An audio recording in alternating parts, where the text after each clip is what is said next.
आज हम बात करते हैं मूर्ति पूजा के बारे में। मूर्ति पूजा एक साइंस है जो ना तो मुसलमानों की समझ में आई और ना ही आई आर्य समाजों की अकल में। इन लोगों को बंदर वाली अकल है। जैसे बंदर को शीशा मिल गया तो वह देखकर एक दो बार तो घुड़घुड़ाया, बाकी जब समझ में कुछ नहीं आया तो फेंक दिया। मूर्ति पूजा के बारे में स्वामी विवेकानंद जी कहते हैं, Hindu faith is the science, nobody can be challenge it, it's all actions are be scientifically fact. यह पद्धति हमारे ऋषि मुनियों ने लाखों साल तपस्या की, उसके बाद यह विद्या प्रचलित हुई। वेद आज से लाखों साल पहले लिखे गए और यह साइंस बाद में विकसित हुई। तो यह वेदों में कैसे लिखी जाती? क्या वेदों में नसबंदी के बारे में लिखा है? क्या वेदों में कंप्यूटर के बारे में लिखा है? क्या वेदों में मोबाइल के बारे में लिखा है और रेलगाड़ी हवाई जहाज़ के बारे में लिखा है? अर्थात जो साइंस बाद में विकसित हुई उसके बारे में कुछ भी नहीं लिखा। इसलिए मूर्ति पूजा साइंस का बाद में विकास हुआ तो वेदों में कैसे लिखी जाती? जब हम मूर्ति के सामने खड़े होकर प्रार्थना करते हैं तो हमारा अहंकार समाप्त हो जाता है, काम समाप्त हो जाता है, हमारा क्रोध शांत हो जाता है, लोभ शांत हो जाता है, मोह खत्म हो जाता है और हमारे हृदय में प्रेम उत्पन्न होता है और अपने आप को संवारते हैं। जैसे शीशे में देखकर हम अपना मेकअप करते हैं। अब आर्य समाज के बारे में बात करते हैं, जिसका आधार ही झूठा है। वो सत्य का प्रचार करते हैं और सभी की निंदा करना उनका कर्तव्य है। आर्य समाज का आधार है झूठ। एक बार की बात है, शिवरात्रि का महापर्व था। महर्षि दयानंद शिव मंदिर में बैठे थे। सभी लोग मंदिर में आ रहे थे और दूध, केले, मिठाई, बेलपत्र आदि शिवलिंग पर चढ़ाकर जा रहे थे।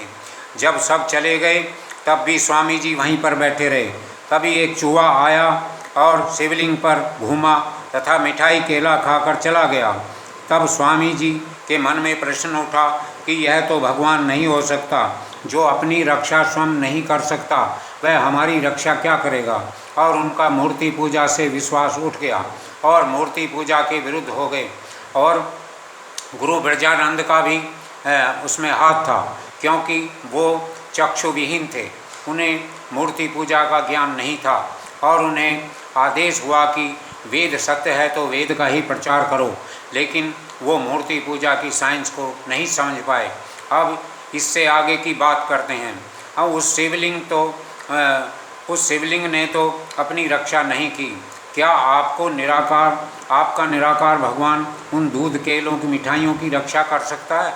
तो हम आपके भगवान को मान लेते हैं, लेकिन वह भी रक्षा नहीं कर सकता। तो आपका आधार झूठा है और आप सत्य की बात करते हैं। आप सत्य से परे हैं। आप दूसरों की निंदा करने के लिए बने हैं और आपका अपने विकास के बारे में, अपने आप को जानने के बारे में, अपनी आत्मा को जानने के बारे में, काम, क्रोध, लोभ, मोह, अहंकार को जानने के बारे में, सुख दुख को जानने के बारे में, आपको जय पराजय के बारे में जानने में, मान अपमान के बारे में जानने में आपको कोई जानकारी नहीं है। आप सिर्फ वेद पढ़ लिया, आपने वेद पढ़ के मूर्ख बन गए और आप जो है वेदों के अहंकार के कारण दूसरों की निंदा करते हैं, लेकिन आपको अपने बारे में भी कुछ ज्ञान नहीं है। जैसे आप बिना हल के खेती कर सकते हैं क्या? आप बिना फावड़े के गड्ढा खोद सकते हैं क्या?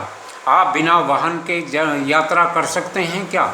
आप बिना किसी माध्यम के कोई कार्य कर सकते हैं?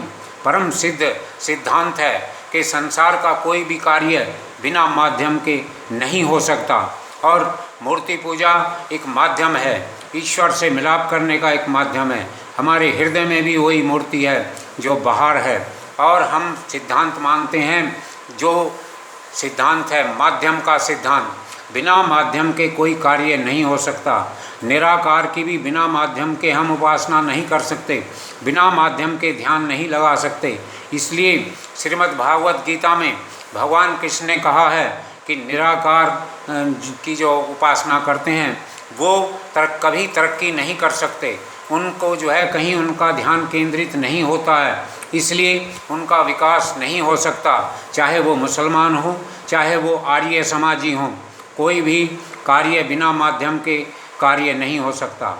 और आर्य समाजियों के बारे में मेरा प्रश्न है कि आर्य समाज दूसरों को कहते हैं मूर्ति पूजा नहीं करनी है।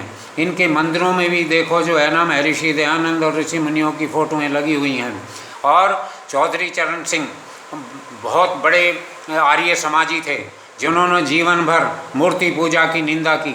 आज आर्य समाजियों ने चौधरी चरण सिंह की मूर्ति जगह जगह बना दी है और उन पे उनके जन्मदिन पर फूल मालाएँ चढ़ाकर सम्मान कर रहे हैं। मूर्ति पूजा तो आर्य समाजी खुद करते हैं और दूसरों को मूर्ति पूजा ना करने की नसीहत देते हैं। अगर आपके पास कोई मेरे सवाल का कोई जवाब है आप अवश्य दें। जय हिंद।